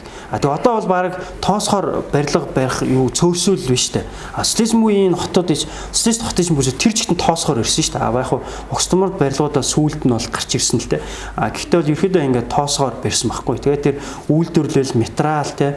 Тэгээ тэрний чинь дагаад нөгөө урчууд одоо бий болж байгаа хгүй одоо энэ чимэглэлүүдтэй үйлдвэрлэх тийм юм. Тэгээд архитектур тэгээд тэр барилгууд ямар түүхтэй хин сууж исэн энэ тэргээд тэр түүхүүд өөрөө маш чухал юм ой санамж болтгоо л доо. Тийм учраас энийг авч үлдэх нь бол өөрөө тэр хотынхон хувьд бол тэр ой санамжаа хадгалж үлдчихэж байгаа хүмүүс тэр дурсамжийг бас ирээдүйн хойчод тэрийг ингэж залгаж үлдээж байгаа маш том юм ач холбогдолтой гэсэн үг. Бид нэг бол устгаал байгаад байх юм бол одоо өөрхөн бид нар амьдраагүйтэй ямар ч ялгаагүй болчиход байгаа байхгүй. Ийм учраас л одоо хуучин барилгуудаа авч үлдэх хэрэгтэй байж тээ. Байгалийн түүхийн музейн хувьд бол нэлээд харамсалтай. Тэр чинь нөгөө соёлын үед 2015 онд бүртгэж авсан. Тэр бүртгэж авах тэр багийнх нахлагч нь би өөрөө явж исэн. Тэгээд тэр чинь очиод манай баг очиод тэр чинь бүртгэж аваад соёлын үгэнд програмаар бүртгэж байгаа шүү дээ. Тэнгүүд яхаа үхээр тэр чинь нөгөө Улаанбаатар хотын төвийн одоо хотын тойрсон одоо юм неоклассицизм үеийн багантай энэ барилгууд бол яг социализм үеийн өөрөх юм бол монголчуудын бүтээсэн одоо хамгийн одоо юм оргил бүтээл ихгүй. Архитектурынхаа хувьд ч одоо гомсгийнхаа хувьд ч тэр орон зайхаа хувьд ч хамгийн гомсэг тийм ансамблаараа байгаа энэ барилгууд л та. Гэтэл тухайн үед бол яг үхээр зарим хүмүүс бол тийм байр суурь илэрхийлчихсэн та. Үгүй энэ олон барилгууд чинь те бараг бүгдээр ижлэгийн юм биш те багантай нэгийг авч үлдээ бусдыг тусдагчаар яах юм бэ гэдэг. Гэтэл энэ барилгуудын чинь бүгд авторууд нь өөр, хийсэн хүмүүс нь өөр, хийсэн одоо барилгачид нь өөр, доторх орон зай нь өөр, дотор тэ чимэглүүд нь бүгд өөр байгаад байгаа хгүй. Тэгээд ийм ансамблаараа авч үлдэх чинь өөрөө айгүй тийм том ач холбогдолтой байдаг л та. Сүүлд тэр нөгөө байгалийн түүхийн музейг дахиад ярихад бол байгалийн түүхийн музейг ингээд буулгасан те. Буулгахад ингээд сэтгэл зүгээр тоглож байгаа юм шиг сүүлд нэг юм богино бичлэг явсан шүү дээ. Яг тэр урдлын багнуудыг үлдээгээд хамгийн сүүлд нураагаал те. Би бодохдоо бол тэр багнуудын баг тэр чигт нь ингээд үлдээгээд хуучин юм байсан. Ард нь гоё юм шинэ музей байгуулагдсан гэдэг. Ийм байсан бол илүү гоё байж юу. Эсвэл бүр ингээд зүгээр сайхан айтаахан талаас нь ч юм уу харуулахгүй жол нураахгүй те. Яг нөгөө урдлын гоё багнуудыг үлдээж гал нэг юм богино бичлэгээр пак гэл нураагаал те. Тэр бас их сонь санагдсан надад бол. Тэр чинь яг хүмүүс нөгөө нурах чинь эн чинь одоо төд мөдгөө нурах гээд байна гэсэн сүүл дээр багны нь бол хүчлээг байхгүй. Шүнгээр үдирч болоогүй баг та. Яаж. Тэгээд дийлээгүй тэгэнгүүт тэгээд нэг өдөржингөө тэр ингээд оройн буулгах гэдэг үлдсэн. Тэгээд оройн болохоор том машин оруулж ирээд ардаас нь татаж буулгасан байхгүй. Тэгээд тэр чинь ингээд яг нурах гэдээсэн юм. Зөв юм боо яриад нөө бороо юм яриад нөө бөөм мэд. Тэгээд яг тэр чинь эндээс үндэслээд бид нар тэр чинь биднэрт айгүй том юм жишээ болчихж байгаа байхгүй. Юу гэхээр хот чинь ийм өөр хэлэх юм бол ийм том дурсгал байсан юм байна. Бусад ийм багантай барилгууд нь ийм түүхтэй юм байна те. Тэр чинь Монгол улсын анхны архитектор хүн хийсэн бүтээл шүү дээ. Тий. Тэгээд хүмүүс нь тэр чинь ингээд баг шавар тагдмааж гэж яриад байгаа байхгүй. Гэтэл тэр чинь бүр Монгол улсын анхны одоо яг тэр мэрэгсэн маш том мундаг хүн хийсэн шүү дээ. Тий. Чимэд гэдэг хүний те. Тий. Тэгээд гэх мэтэр ингээд энэ бол яг хөөхөр биднэрт ер нь цаашид бол яг хөөхөр энэ барилгуудыг хадгалж үлдэх шаардлагатай байна гэд. Тэгээ эндээс үндэслээд нөгөө бусад барилгуудаа бид нар авч үлдсэн шүү дээ. Нөгөө дөөр драм үндэсний номын сан гэж болгоно. Тий, шинжилгээ нэг юм макет явуулсан тий. Одоо жишээлбэл энэ хуучин барилгууд маань төрийн өмч ихэнх нь магадгүй зарим тохиолдолд нь бас хувийн өмч байд юм шүү дээ тий. Жишээлбэл хувь хүмүүс яг өөрийнхөө өмчлөлтөөгөө тэр соёлын дурсгалаа одоо юу гэдэг өөрийнхөө мэдлийн газар шүү дээ. Одоо тэр ч одоо өөрийнх нь газар болж ингэж сутгахтай гэж би ойлгоод байгаа. Тэрийг нураагаад өөр барилга ч юм байх тийм их байд юм. Тэр үл яг хуу одоо яг соёлыг хамгаалах хуулинд бол тийм байд. Ерөнхийдөө тухайн одоо барилгыг соёлын үед ингээд тухайн хүн бүртгүүлсэн байх юм бол тэр бол болгож болохгүй. Тэр хуулиараа тэрийг ингээд юу хийчих жоохгүй. Хуулиараа тийм үүрэг хүлээчих гэсэн үг болохгүй хойч үедээ ингэ залгамжуулалт үлдээн гэсэн. Түүнээс бол яг соёлын үг бол яг хувийн өмч байж болохгүй гэсэн үг нь ерөөс бас биш гэсэн үг л дээ. Тэгээ яг тэр нь бол яг бүртгэлтэй ерөөхдөө баг холбоотой. Ер нь бол цаашаад бол энийг жоохон өөрчлөх шаардлагатай. Яг төрөөс нөгөө соёлын үгээд бүртгэсэн бүртгээгүй зарлчих юм бол тэр хинч буулгадаг хөвч байна уу, усч байна уу тэр буулгадаг болох юм шаардлагатай байгаа юм л да. Энэ нь яг үхээр эргээд нөгөө маш нөгөө хотынхоо ой санамж та дээр нөгөө аялал жуулчлал бас айгүй хэрэгтэй. Түүнээс хувийн өмчт байна гэдэг энэ би өөрөө өмчөө мэдж байгаагээ буулгачаад байх юм бол энэ хот чи юу ч үлдэхгүй шүү дээ. Бас тийм зохицуулт бол байх юм байна те. Би дараагийн асуулт ингээд асуухаас өмнө бас нэг юм оршил асуулт байгаа байхгүй. Одоо жишээлбэл жоохон хазаагаад ингээд асуух юм бол өнөөдрийн одоо хотод маань байгаа энэ түүхэн дурсгад газрууд одоо барилгын газрууд руу ер нь одоо яг хэр халтсан байдгийг. Тий яг түүхэн тэр орон зай бол маш бага үлдсэн хотын төвд. Ер нь Улаанбаатар хотын төв бол монголчуудын яг энэ сүүлийн баг 300 гаруй жилийн энэ нөгөө төрийнх нь тэр гал голомт газар хамгийн чухал юм газар байгаа байхгүй. Өөрөх юм бол баг түүгийнх нь баг төв гэж хэлж болохоор эн чинь яг үхээр хотынх нь төв байсан, улс төрийнх нь төв байсан те. Ийм одоо газар өөрөх юм бол хотын төв байсан те. Ийм газар байгаа юм л да. Тийм учраас яг үхээр энэ хотын яг энэ Улаанбаатар хотын төвийг ялангуяа энэ жишээн дээр ярихад бол хотын төвийг бол бид нар бол ер нь хамгаалж үлдэх хэрэгтэй. Тэр орон зайнуудын одоо тэр хуучин орон зайнуудын хിവэр хадгаж үлдэх шаардлагатай гэж одоо би бол боддог. Тэгээд яг үхээр одоо нөгөө хотын төвд бол ерөөдөө шинээр баригдах болгоно бидний тэр таатай амьдрах орон зай яг тэр хэмжээгээр хөнгөлж идэг. Тийм аа. Тэгээ одоо яг хөөхөн социализм үеийн тэр орон зайнууд ч бас гоё штэ хүн зориулсан. Одоо хотын төв гэдэг чинь 4 давхраас дээш байшин байхгүй гэсэн юм ансамбл үүсгэсэн байсан. Тэгээ яг ингээд хүн зориулаад ногоон байгууламжтай бүх юм ингээд юм одоо ингээд хот төлтөйхэн даван гэж боддог байсан. Тэгэнгүүт яг хөөхөр тэр нөгөө орон зайнууд дээр чинь шинээр юм шилэн барилгууд барьчихаар чинь бол тэр орон зай байхгүй болчихж байгаа юм л да. Тэгээд барингууд чи хүн зориулсан биш. Ерөөдөө ингээд маш юм хэтрэлтэй ийм орон зайнууд хүсэж ийн гэсэн. Тэгэхээр одоо цаашид тэрийг нэмж болохгүй л гэсэн. Барилга сав баригдсан бол улам л хумигдчихэж штэ тий. Тэр бол одоо ойлгомжтой байна. Мэдээж хамгаалж ижил бид нар аялал жуулчлалаа бүр цаашдаа олон нийтийн иргэдийн танин мэдхүү ирээдүйн хүүхдүүдийн боловсрал судалгааны шинжилгээнд ашиглана штэ тий. Одоо яг байгаагаа бид нар хэрхэн одоо яг авч үлдэх вэ? Одоо хитгэн одоо хамгаалах вэ? Яг өөрөө чинь судлаачны хувьд нэг ингэчүүл нэг зүгээр л гэсэн санаа бодол байдаг. Ингийн одоо ер нь бол хамгаалахын тулд бол нэгдүгээр тал хууль энэ дүрм журмад айгу сайн биелүүлэх ёстой. Тэгээ яг үхээр ер нь Улаанбаатар хотод бол Улаанбаатар хотын энэ түүх соёлын дурсгалыг нь хадгалж хамгаалах дүрмтэй болох шаардлагатай. Хот бол яг үхээр ийм тусгай бас ийм зохицуултууд байх наривчилсан. Тэгэхгүй бол зөвхөн дан ганц соёлын үг хамгаалах хууль бол эднийг зохицуулж чадахгүй байна. Тийм тэгж боломжгүй. Тийм. Хоёрдугаар тал яг үхээр яг энэ хотыг удирдах байгаа ч юм уу эсвэл одоо юу гэдэг төрийг энэ удирдах байгаа энэ одоо төвчний хүмүүст бол яг энэ Монгол улсын юм соёлын өвдөлтөө шүү үнгүүрээ дамжуулаад эдийн засаг тодорхой хэмжээний тэ энэ дээр юм юу босгох шаардлагатай тэ хөрөнгийг бид нэр энэгээр дамжуулаад олох боломжтой шүү, орлогыг олох боломжтой шүү гэсэн ийм зүйлийг сайн ойлгуулах шаардлагатай. Соёлын үг маш үнэтэй шүү гэдгийг ерөөхдөө юм бол. Тэгээ ер нь бол яг үхээр энэ олон нийтэд хамгийн сайн хамгаалт бол ер нь бол олон нийтийн хамгаалт байгаа энэ шахаж шаардгаа. Тэрнийхээ дагуу бид нэр хэцүү хамгаалтууд аягүй сайн хийх. Тэгээ бодлого төлөвлөгөөтэйгээр тийм хөтөлбөрүүдийг аягүй сайн гаргах шаардлагатай. Тэгжиж энэ хамгаалт болно л доо. Дээр нь болохоор яг үхээр энэ иргэдийн бас оролцоо бас маш юм чухал.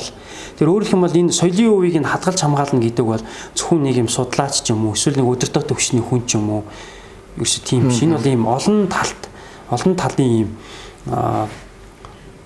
оролцооны одоо үндсэн дээр яг энэ хадгалж хамгаалах яг энэ үйл ажиллагаа бол бүрэн хангагдах юм ёстой байна. Түүнээс одоо яг нэг хүн гарч ирэл за нэг хадгалж хамгаалмаар байна гэнгүүт тэр хадгалж хамгаалахчих гэсэн юм ойлголт л ерөөсөө байхгүй л дээ. Одоо сая байгалийн түүхийн музей дээр яддаг чинь дөрвөн барилгыг буулгана гэхэд олон нийтийн тийм акц зохион байгуулж иж нэгийг буулгаад гурыг нь бол авч үлдэж явах жишээтэй тий.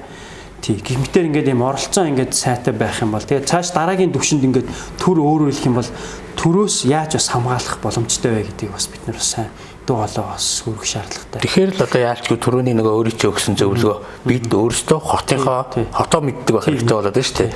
Тэгжиж бид нэр өөрийнхөө үнэт зүйлийг өөртөө одоо ирээдүйд хэрэгтэй зүйлсээ бол хамгааж үлдэхэд бол бидний нэг хүний ч гэсэн оролцоо маш чухал байгаа. Тэгээ одоо жишээлбэл байгалийн түүхийн музейг буулгах чинь зарим хүмүүс ингээд эсэргүүцэж байгаа хүмүүсийн би ингээд фэйсбүүкээр профайлыг ингээд үзэхэд бол өөрөөсөө ингээд юм неоклассицизм загвартай барилгын өмнө ингээд гадаадд те селфи авахулчаад тэгсэн гинэ байгалийн музей бол шавар тагдчихтэй гэж бичээд байгаа байхгүй. Тэгээ тэр хүмүүс яаж юм гэхээр гадаадд очихороо тэр хүмүүсийн ингээд бүтээсэн зүйлүүдийг ингээд гайхан бишрээд байдаг. Гэтэл Улаанбаатар хоттой яах вэ гэхээр тэр гайхан биширдэггүй. Тэр одоо шавар тагцэг гэдэг адилхан материалаар адилхан загвартай те ингэ байгаад байдаг. Тэгэхээр энэ бол яг үхээр бидний бас нөгөө юм босрлын тогтолцоо ч юм уу бас бидний бас ингээд хандлага бас байгаад байгаа юм л да. Бас нэг гадаад бас гоё Монголын болохоор одоо баба гэдэг ч юм уу те барилгын алтар байна гэдэг ч юм уу те. Тэгэхээр яг тэр бол яг тийм бол биш. Бид нэр бол бас хүндрэлтэнд тэр нөгөө орос хувь нэмэргэж бас тодорхой хэмжээнд бол байгаа. Тэр нь бол хот дээр энэ түүхэн барилгууд ч юм уу янз бүрийн дурсгалуудаар бол тэр нь бол илэрч бол чигдэгчтэй бол хэлж бол болно. Одоо яг Улаанбаатар хотын талаар хоёул нэгэнд ярьж байгаа юм чи орчин үеийг бол нэг яриад хэрэггүй баг. Тэгээ орчин үед бол маш их хормлон байна шүү дээ. Одоо нөгөө Гатрин 8 за ингээл энэс эхлүүлэнд энийг яриад өгөхгүй. Ер нь бол ингээ ийм гоё түүхтэй хот гэдгийг бол одоо ойлгож байна те. Энэ хотоо бид нар яаж одоо жишээлбэл олон улсын зах зээлд сурталчилж ер нь ямар чиглэлээр ингэ сурчлууд ер нь маш хурдан хугацаанд таниулж амжилт олох бол. Олон улсын зах зээлд яг аль жуулчлалын юу байгаа шүү. Ер нь л аль жуулчлал биш. Ер нь манай Монгол улсын нийслэл чи ийм шүү гэдэг нэг ийм мессежийг өгөх гээд байхгүй юу бол. Тэгээд яг тэхийн тулд бид нар бол юу яах вэ гэхээр энэ хот төлөлтийнхөө энэ хот байгуулалтынхаа бодлогыг айгүй зөв болох хэрэгтэй. Өөрөөр хэлбэл хүний төлөө болох шаардлагатай юм л да. Тэгэхгүй бол одоо болохоор яах вэ гэхээр манай Улаанбаатар хот л өөрөө хүний төлөө биш байгаа байхгүй. Тэгэхээр хүний төлөө хотыг ингээд бодлого төлөөд энэ хотыг байгуулад эхэлчих юм бол аянда яг гэхээр өн чинь хүн зориулсан энэ хот гээд дэлхийн одоо бусад хотод амьдарч байгаа хүмүүс магадгүй манай хотод ирж амьдрахыг хүсч магадгүй шүү дээ. Энэ яг хүн зориулсан гэдэг. Одоо жишээлх юм бол жил болгонд хүн одоо хамгийн одоо хүн зориулсан хамгийн таатай хот гэдэг тийм нөгөө юу гардыг шүү дээ. Тэг хотуудын чагсаалт гардыг шүү дээ тий. Гэтэл манай Улаанбаатар хот бол баг сүүлээсээ гэж явдсан шүү дээ тий. Сүүлээсээ. Тий, сүүлээсээ одоо хэд гэдэг чинь тий. Тэг ямар ч сүүлээсээ ихний байрнуудад ороод байгаа юм шүү аа. Тий. Тэгэхээр яах вэ гэхээр өөрөөр хэлбэл тэр нөгөө нэг яг тэр нөгөө хүмүүсийг татах тэр үндсэн тэр шалгуур нь яах вэ гэхээр энэ хот ерөөсөө хүн хүн зориулагдсан байна гэдэг тийм шалгуур байгаа даа. Олон улсад тий, олон улсад тий. За яах вэ? Гэтэ сүүлээсээ бас ихний байранд орж байгаа юм чинь. Тааштай гоё хөгжин дэвшээд илүү гоё судалгаа маань илүү гоё танигдаад Улаанбаатар маань бас илүү гоё танигдаад бас байр бол нэлээ ах баха ирээдүйдээ. Тэр гоё төлөвлөлт, гоё зохион байгуулалт, гоё бодлоготой байвал штэ. За тэгээд одоо ингээд өөр чи хариултад тахаар ингээ өөрөө ингээ Улаанбаатар хотоор явж байхдаа ч юм уу ингээд талбай ер нь хаа газар алхаж байхдаа өөр ажилдаа явж исэн мөртлөө ингээл энэ барилгын хараал энэ индэ гэж бодогдтгоо дандаа. Тийм мэдээж тийм газрууд бол маш их байгаа шүү дээ. Одоо би нөгөө би гэдгээр Улаанбаатарын түүхийг ингээд судалдаг ч гэсэн яа ингээд заримдаа ингээд зарим барилгын хажуугаар ч юм уу зарим газар явахад ингээд хинд ийм байсан юм уу ямар сони ингээд ийм анзаарагдах өөрөө өөртөө энэ Улаанбаатар хотыг нээх тэгээ шин зүйлүүдийг нээх зүйлүүд надад зөндөө тохиолдож байгаа байхгүй. Тэг бах тий. Тий. Тэгээ саяхан гээд их чинь л би яг тэр 100 айлаас нааш одоо эрхүүгийн гудамжтэй. Одоо гудамж ярихаар манай хот яг хотынхан сайн мэдэхгүй л байна л та. Нөгөө байж одоо хятад элчингийн одоо зүүн талаар гэх юм да төвөл ойлгож тий. 11 дэх хороол гэх юм да тий. Тэргээр явж байгаад бас яг нэг юм гоё стилизм уу юм бас нэг юм гоё тийм архитектуртай бас барилгатай би бас энд ийм барилга байд юм байна гэдэг ч юм те ингэж таарч ирсэн те. Тэгээд тийм бас одоо сүүлийн үед яг би нөгөө Google Map-аас юм хотын юм орон зайнуудыг бас хайгаад байгаа байхгүй. Яг стилизм яг юм унган төрхөөрөө үлдсэн ямар орон зайнууд байна гэдэг ч юм те. За ер нь тэгэл хотод ерөөдөө юм айлч хүмүүс ер нь надад яг санал нэгт. Ер нь айлч хотод яхад ер нь хамгийн гоё юм надад ногоон байгууламж л тийм. Хотод. Тийм хотод. Тэр ногоон байгууламж ингэж гоё болсон. Одоо ингээл гараал явхад одоо жишээлх юм бол би Улаанбаатар хотын одоо юу гэдэг чинь би ингээл Гандан руу явхад би хідэн ногоон байгууламжээр дайрах бай гэдэг хидтэй маш цөөхөн байхгүй. Тэгээд жишээлбэл талбай уртлын одоо ганцхан тэр төв цэцэрлэг хүрэл ингээл дайрч байхгүй. Өөр баг дунд нь юм байхгүй шахуу тий. Тэгээд би бол юу гэж үздэг вэ гэхээр манай хот бол яг хэрэг хүн зөөрүүлнэ гэж байгаа бол ерөөхдөө ингээд жижиг юм ногоон байгууламж маш олон болоосоо гэж би бол бод. Ерөнхийдөө үе тэр чинь байсан шүү дээ. Тэргээ бид нар устгацсан болохоос биш. Өөр чи яг энэ Улаанбаатар хотын хамгийн их таалагддаг газар. Бүр яг ингээд бамбай очдөг ч юм уу эсвэл зүгээр ингээд бодогдоод гэдэг юм эсвэл ер нь гоё энерги нь гоё ч юм уу тийм газар нэрлэгүүлж яг хамгийн гоё газар нь юу вэ? Ер нь Улаанбаатар хот.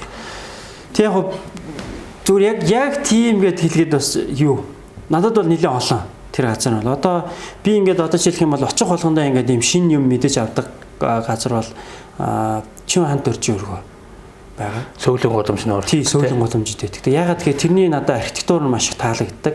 Хотод байгаа би ер нь бол ер нь 20 дугаар зууны их үеийн барилгуудаас ер нь баг нэлээд онцлог юм барилга гэж хэлнэ.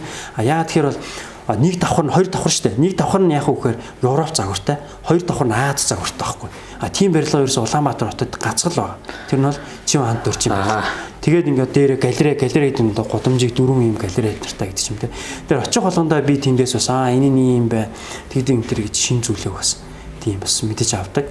За дээрэс нь яг нодны хэдэн жилийн өмнө бол яг би тэр дүүрийн театр дээр очиод ерөөс анзаардаг юмнууд стаж их шоконд орчихсон юмнууд байгаа. Яг дүүрийн театрын ингээд яг хаалганых нь ер нь хаалганы одоо ойролцоо очиод ингээд дээш ярахаар дээтэл нэг дөрвөн баримл байдаг. Одоо ингээд юу барьцсан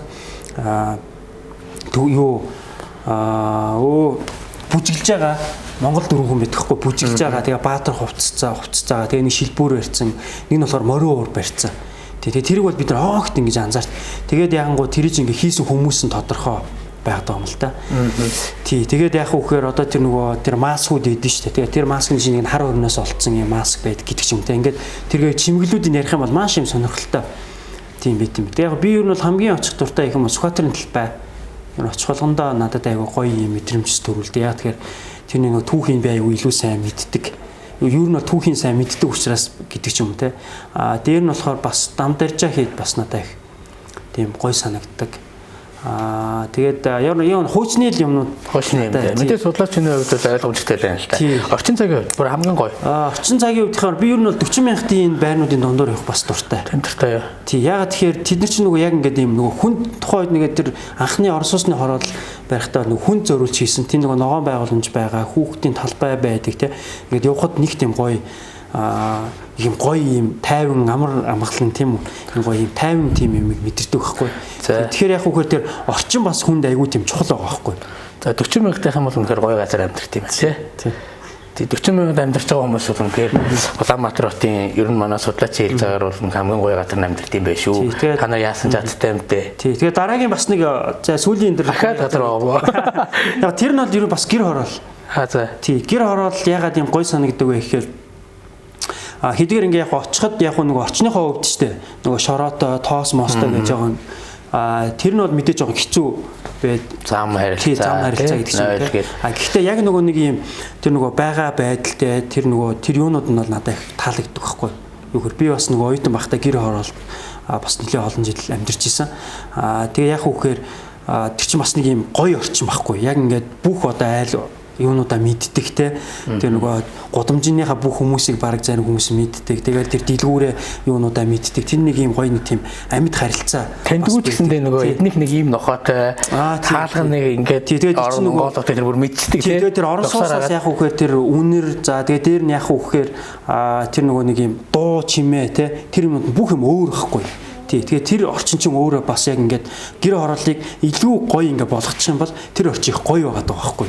Юмыг алсан юмыг айгүйх хардаг те. Одоо ялангуяа ингээд хотоос хойш чингэл дээр явгооч ингээд богд туул муулчин те. Ямар одоо тэр би бол зарим тэр нөгөө яг тэр ингээд юм гоё ингэр мингэртэр амьд тэр айлууд айгүй хатархдаг байхгүй. Ингээд өглөө босоод ингээд хот те өөрийнх нь яг өмнө байгаад байгаа байхгүй. Яг нүднийх нь шүн бүр гэрэлтэй те. Тэгээд тэд нар чинь ингээд айгүй надад бол айгүй тиймэрхүү юмнууд бас айгүй таалагддаг хот юм. Одоо гудамж гэснээс ер нь бол яг энэ сая хоёул сөүлийн гудамж, эрхүүгийн гудамж гэдэг дурдж штэ. Одоо жишээлбэл 13-ын урд чинь Анкарагийн гудамж гэдэг лөө. Намжуугийн гудамж гэдэг лөө. Гэх мэтлэнгээр ийм гадаад улсын өөр улсын нийслэлийн нэр ч юм уу ингэж нэр өгдөг учир зан чинь юу вэ? Дипломат харьцаандаа байна уу? Эсвэл энэ арай өөр дуучиртай эсвэл хөрөнгө оруулалтандаа байна уу? Тэгээ хотын энэ нөгөө гадаад одоо энэ хотын нөгөө гадаад нэрээр нэрлэгдсэн гудамжууд ихэнхдээ нөгөө Улаанбаатар хотын ахтуу харилцаат хотуудын нэрээр нэрдэг юм билээ. Ихэнх одоо судлаад үзгээд. Тэгээд яг үхээр бид нар чинь нөгөө нэг одоо хамгийн сүүлд амар сайхан дарга чинь засаг дарга байхдаа тэглээ штэ нөгөө Парисын гудамж нэрлэнэгээ те. Тэгээ бид нар бол би бол юу гэж боддог вэхээр энийгээ ер нь бол баг болиосоо гэж боддог. Одоо ер нь бол баг болцсон. Тэгээ нийлээ баг 10 гаруй те.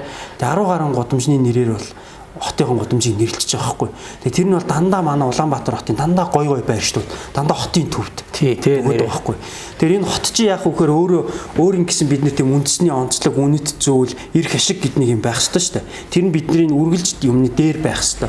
Гэтэл яах вэхээр одоо Бээжингийн гудамж яа тэнгууд манай хамгийн гоё гудамж, Сөүлийн гудамж хамгийн гоё гудамж те.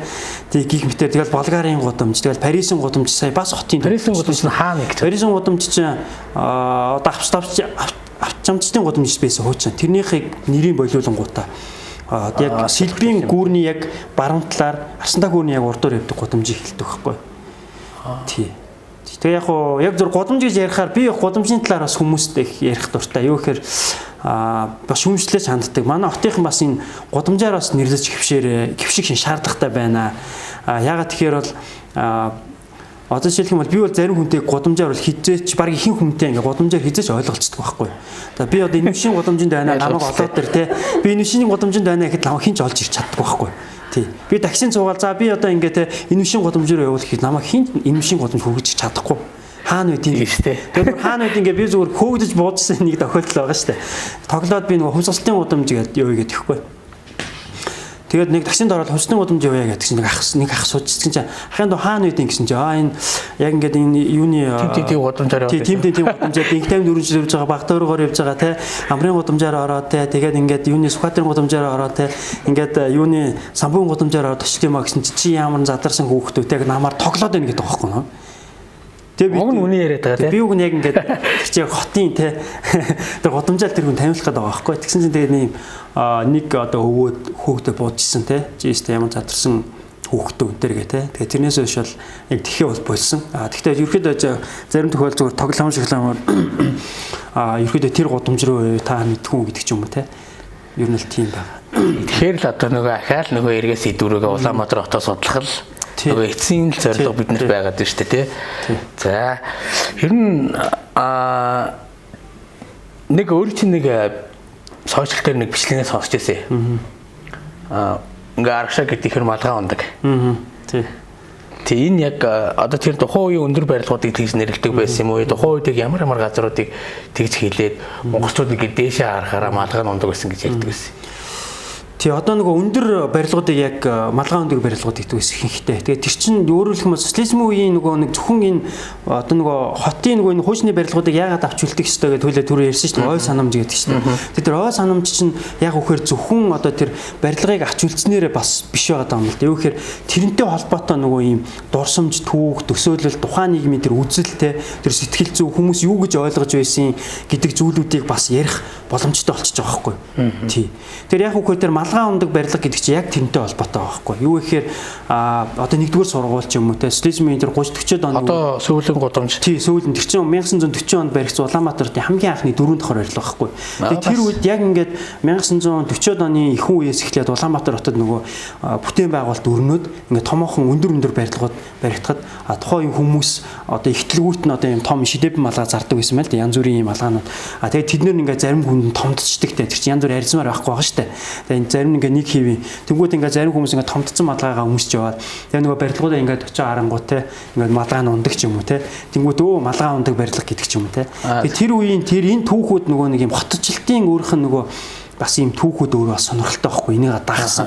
Хэрвээ энэ барилгуудыг ингээд бүгд нь ингээд устгах юм бол энэ түүх бас яг ярих юм болчихно гэсэн үг байхгүй. Бейсинг гинлээ гэж бид нэр ярих хэрэгтэй болчиход байгаа байхгүй. Ингэж л одоо нэг малгай ундаг гэдэг өндөр барилга гэдэг юм шүү дээ.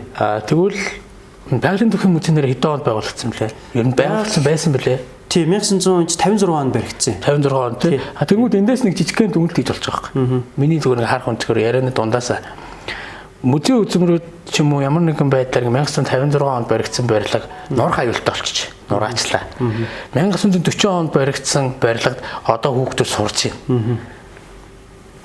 Тийм. Сонирм шүү дээ тий.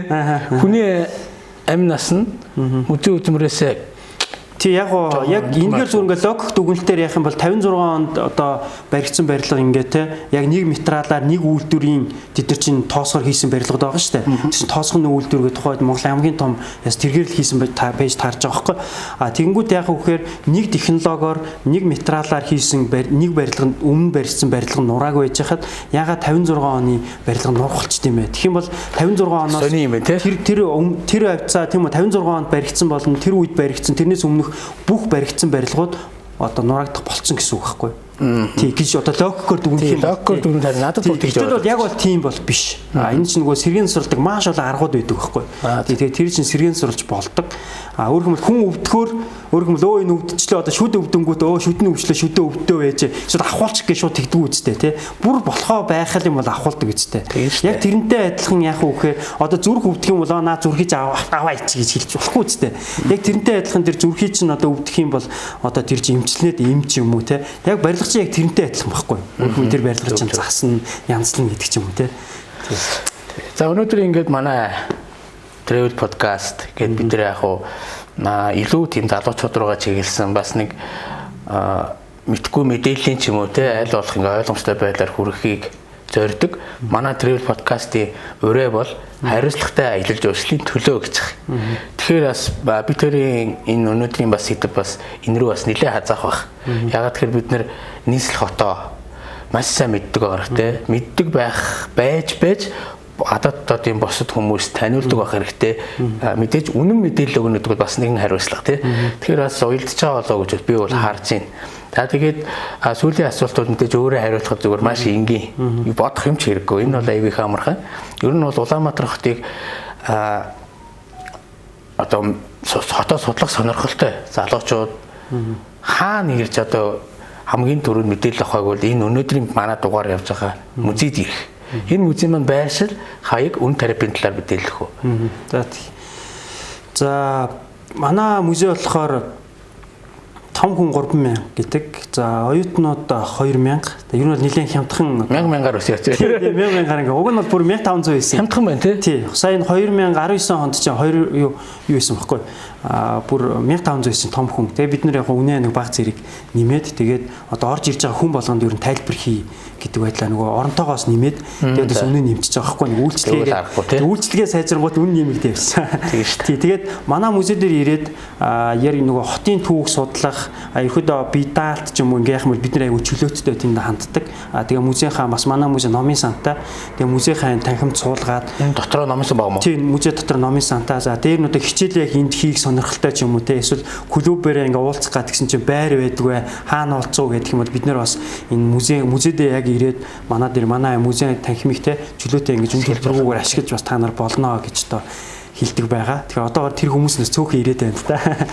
Хөөе ийм заал танхимаар хангадаг номын сангаар хангадаг музей юм байт юм.